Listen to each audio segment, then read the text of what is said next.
still shine. It's one of my favourites as well. That's, in fact, they're all my favourites, come to think of it. Karen, you've met Elvis Presley. That's right, isn't it? Yeah. Let's get a latest view on Elvis Presley. What did you think of him? He's too much. I thought you might say that. We went up to Vegas one night just to see him because we loved his work for so long, and he did a fantastic show. Then they came out to get us to go meet him. He introduced us, and just the idea of our names coming out of his mouth just floored us. And he's really a very, very nice guy. I'd like to have a sort of request for one of your records, the Burt Bacharach Hal David medley. I think this is marvelous. We were asked to do this on Burt's request to put together a medley of his There is a similarity in the songs that you write, really, isn't there? I mean, I find the Burt Bacharach. Yeah, Hal there's David, got to be a lot of influence. A lot of songwriters now of Burt Bacharach. He was very different, well, I'd say, like yourself, he appeals to a mass audience. Oh, yeah. There's no age group, as in your music. Right. Fantastic tune.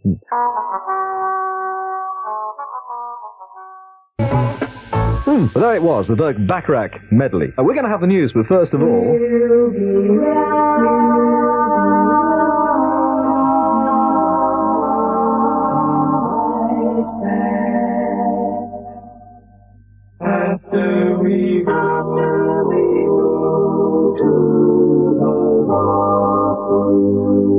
So we'll just nip out, and while we're doing that...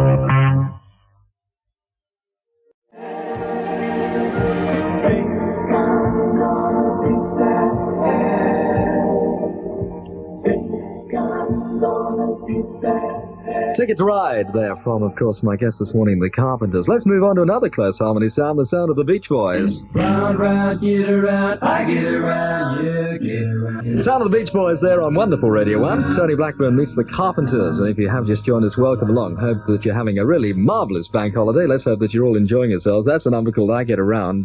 That's the way the Beach Boys really used to be. And, from my point of view, at any rate, I don't know if you agree, I think it's a shame the way they've changed the sound. Yeah, I still like them, but that's when the early sound was still my favorite, all the way up through Good Vibrations and Breakaway. Yes. That's really great, isn't it? How about you, Karen? Do you like the close harmony sound of the Association and people like that? Oh, Jan they were great. Yeah, do you remember Jan and Dean as well? Sure, yeah. But well, Jan and Dean sounded an awful lot like the Beach Boys. Yes. And the Association had their own sound. Yeah. You could really tell the difference. How about Stevie Wonder? Because that's your next choice. I think Stevie Wonder is one of the most talented people I can think of. He's really consistent, fantastic. And writes a variety of different sounds and very, very tasty. There's somebody who's changed his style though completely, hasn't he? Really, from yesterday, yesterday, yesterday, right? And signed, sealed, delivered to something like Sunshine of My Life. Sunshine of But he's got slightly heavier, hasn't he? Only at times. Like with the... I don't know. I mean, one minute, one record would be Superstition. Yeah. And then all of a sudden, Sunshine of My changing. Life.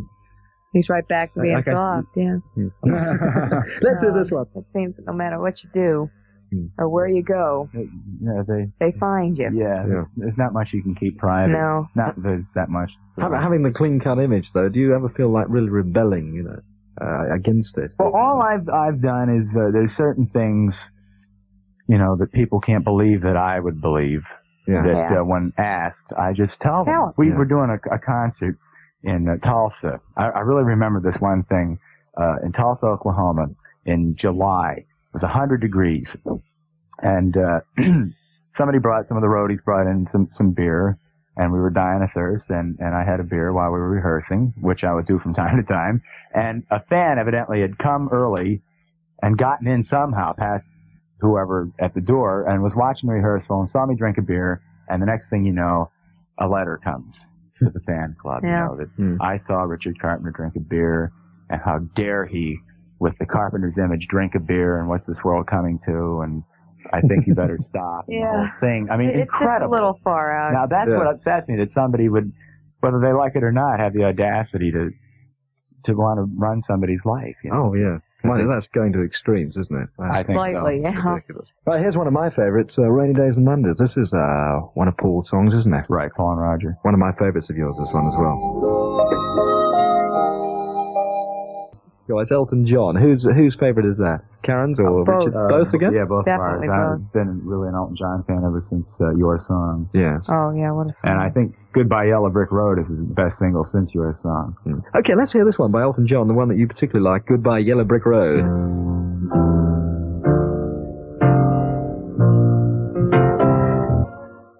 John, Goodbye Yellow Brick Road. Right here on Wonderful Radio 1. If you just joined us, you're listening to Tony Blackburn Meets the Carpenters. We have Richard and Karen Carpenter with us. And tell me something, we're going back in time once again with the Beatles. I was such a maniac Beatles fan, right from the start. Like, the one we're going to be playing is From Me to You, and I heard that in the summer of 63, and and it didn't go over. The first hit in America was 6 months later with I Want to Hold Your Hand. Yeah. I had to order this special because it wasn't even in the store, and when they first happened, the guys in Southern California where I lived were really against them because, needless to say, all their girls were going crazy over them. And I remember they ran a contest between the Beach Boys and the Beatles. Who was more popular? Right in, a phone-in. And the Beach Boys won because the guys just went crazy but I was like going around pumping the Beatles. I brought the album Meet the Beatles, which here is With the Beatles, I think, to school. And because they were causing such a thing over there, all the teachers were interested, and we played it in each class, and, they all looked at me like I was nuts liking the Beatles. I mean, I was really into them. Being a guy, it was rare. I mean, later on, of course, everybody started getting into them, but when they came to play, they played the Bowl. I didn't go see them because I knew I wouldn't hear them. All I would hear was shrieking and screaming, and we wanted to hear a waste of time. Yeah. Well, back in 1963, I used to go to the Beatles, so I'm going to have a little scream to this one.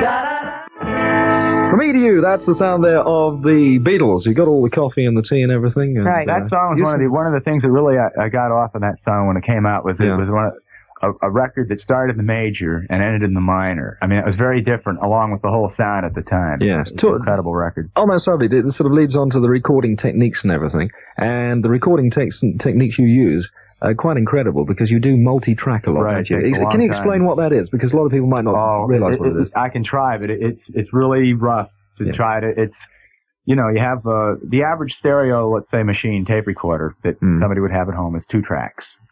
Let's say a right channel, left channel, 2 Sorry, tracks. I was just having some tea there.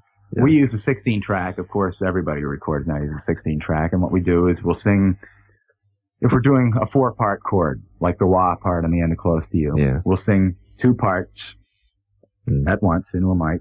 Then we'll go back. Give us a demonstration how that sounds in the 2 parts and the wah bit. Well, if you can. It would be her and I'd be wah. So it'd be 2, so you put it together. 4. Wah.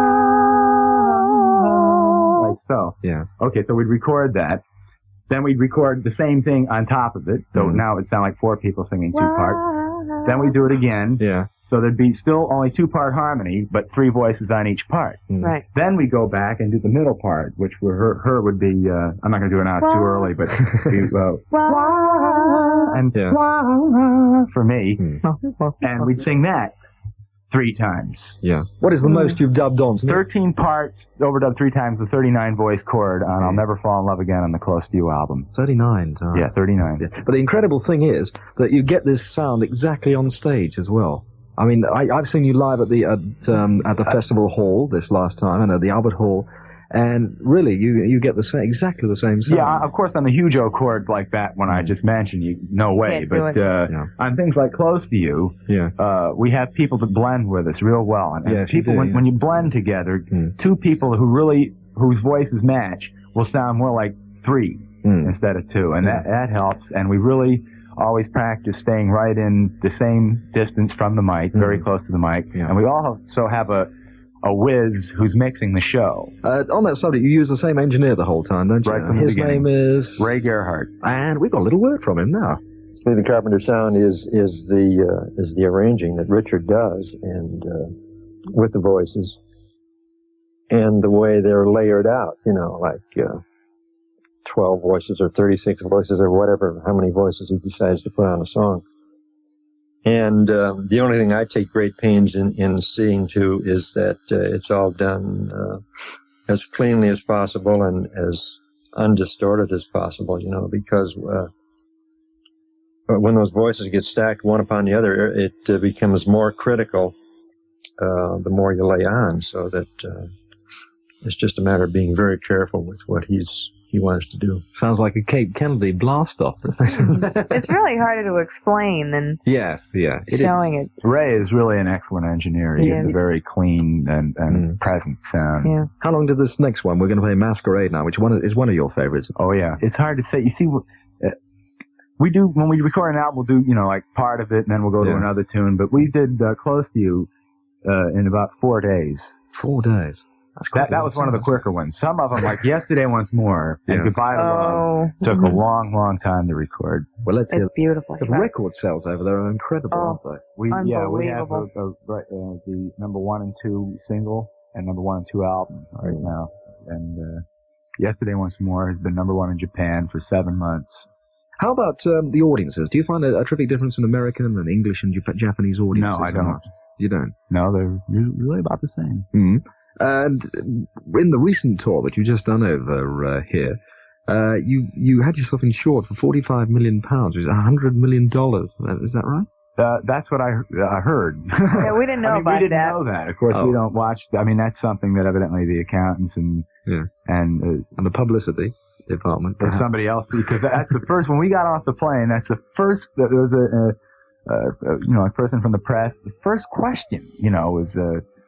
I hear you're insured for $100 million. And I'm, oh, really? I mean, I just really didn't know. But I think that's funny. I mean, that's ridiculous. It's a lot of money. It sure is. Yeah. I even have trouble saying it. How about Superstar, then? Is that one of your favorites as well? Yeah, that's one of my 2 or 3 favorites that we've done.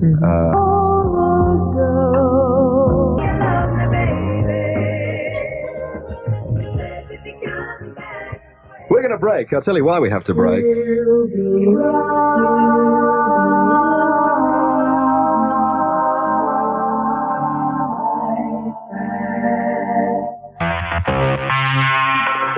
Tony Blackburn Show. Stay with the fun. Across the UK. All the way. Saying what a pleasure it is as well, having played many of your records and being your biggest fan, I think. It's very nice to meet you, and thank you very much for coming to see us. Thank you. I like John Baddox wrote the lyrics to that in 10 minutes.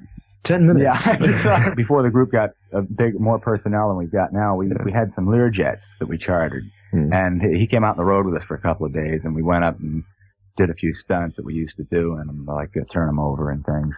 And he got the idea for calling the song Top of the World from being up in the plane. It was a beautiful day. I mean, the clouds were always gorgeous. Yeah, so when I heard the title, like I wrote the tune, and then he wrote the lyrics. Yeah. Top of the World, actually, is your top-selling single worldwide. Worldwide, yes it is.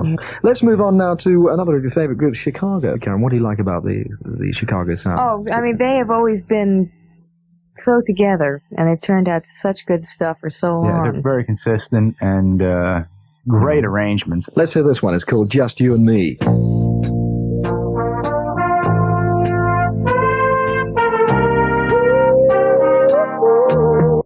It's about, you played at the White House. You were asked to play there by President Nixon, is that right? Yeah. Right. Back in, let me see, when the whole Watergate thing was really starting to bust open. Yeah. It's quite an experience, though, because it's hard to talk about what's been happening, but playing at the White House, I don't care who's in the White House, it's really quite an honor. Quite a few people were there, like former Vice President Spiro T. Agnew was there, and Henry Kissinger was there with Mamie Van Doren. And one of our guys in the group just stared at her through the whole show. That must have been a bit nerve-wracking, wasn't it? Oh, it is. I mean, you walk up and... It didn't hit me until I was standing there singing Superstar and looking at President Nixon. Right. And I was saying to myself, what are you doing? I mean, still, whether we're easy listening or not, it's still, an amplified sound. Electric guitars, electric piano, guitar amplifiers, right in the east room of the White House. We were really afraid to touch anything. I mean, just touching the drums, I was afraid to even breathe on them. I was just barely touching them because I didn't want to offend anybody. It's a very small room, and it's rough to play that soft. You do a lot for charity work for cancer research. Yeah, it's what we've been doing for the last couple of years is we sell at the concerts program books and posters and all that type of stuff. And they take that money and donate it to the Cancer Society. Why have you particularly picked on that particular charity? Is there any reason for it? It's just that cancer is such a rotten thing. I mean, it's... Yeah, you say, I mean, it's a horrible way it must be. I mean, when you hear the stories of, so, you know, of course, so many different kinds of it, and some of the gruesome ways some people go, including an aunt of ours. So it's obviously a personal thing as well. Right. Obviously, if you see somebody suffering from something like that, yes. And you do a charity concert in every place you go to, really, do you? In the States, what we do is we sell an incredible amount of these books and posters, so we've given over $120,000 to the Cancer Society. That's marvelous. That's your big love, isn't it? And the Ferrari you've got as well. Yeah, the Ferrari, it's no fun to drive it anymore because there's a 55-mile-an-hour speed limit in California, well, all over the United States now. Yeah. But so it just sort of sits in the garage. I drag race every now and then. I've got this one particular super stock car that I take down. Is that the same as our stock car racing, drag car? It isn't actually. Drag racing is a quarter mile. Yeah. It's dead stop through a quarter mile, and the elapsed time is what counts. Miles per hour doesn't count. It's how fast you can get from a standing start through the quarter mile. You don't do any drag racing at all, Karen? No, I mean I love cars, but I've never driven one in a drag or anything. What do you race. Well, one thing I like to do when I get the chance is shop. Yeah. I love to just go around and look and buy. But I also like, I love needlepoint. I got started on that a couple of years ago. Needlepointing. What is that? It's kind of like embroidering, except it isn't. Tends to keep you sane. Yeah. When you're traveling a lot and. You know, a lot of people are into that, like Mary Tyler Moore and Carol Burnett. Oh, yeah. They needlepoint rugs. I mean, it's a crack of it. It take me 5 years to do it. It's a very, very popular thing. Fancy that. How about knitting? Have you ever tried that? I tried that once, and I think I knitted about a quarter of a sock. Yeah. And it was a disaster. I think I was about 11 and not really the brightest thing walking, so I may try it again. Well, I'm going to have a go at needlepointing. It's fun, it really is. While we're doing that, let's listen to this one, which is one of my favorites of yours, called For All We Know. For All We Know. Just let's talk about children and marriage and everything like that. Is that something that you look forward to, Karen? Oh, yeah. I think... you like children and... Oh, I love them. Yeah. But what I want to do, and at this point it's a little rough, when I do get married, I want to be in a position to settle down and have children. Yes. And stay home with them. I would never have a kid and then haul them on the road and give them to a maid. I think that's the most absurd thing that anybody could ever do. How about going your own separate way and going into a solo career? Have you ever thought of that?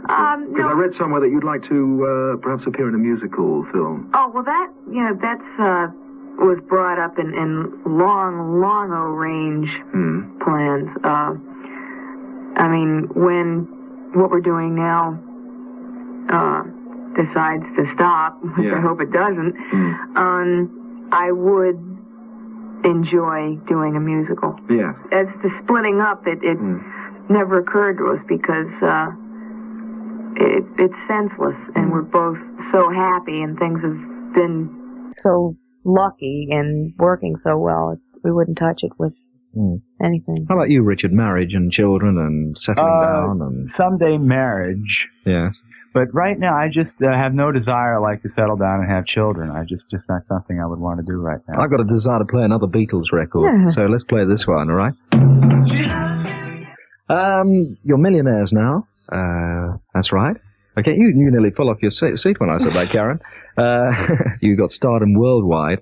What makes you go on? What we want to do is just keep on doing what we've been doing. See how far we can go. Yeah. You just want to go on, because you enjoy it, right? Lovely. It's a lot of fun, it really is. It keeps you very on top of everything. Plus we wouldn't want to do anything else. How about for the future? What have you got planned for the future?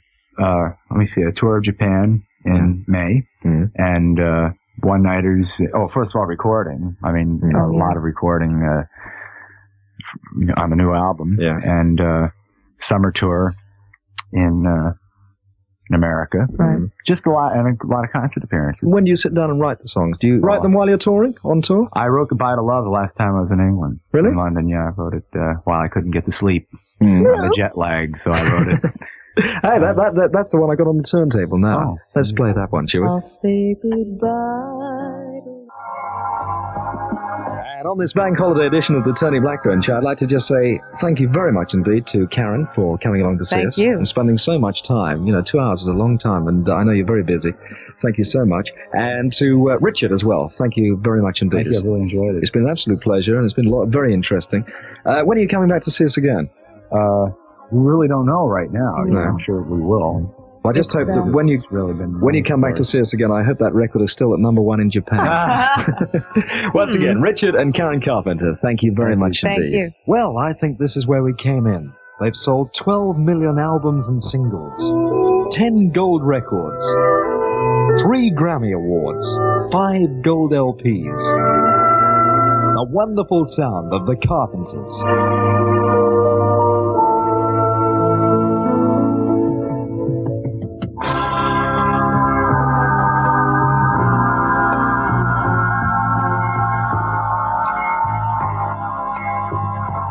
You have been listening to Tony Blackburn Meets the Carpenters with Richard and Karen Carpenter. The show was produced by Paul Williams.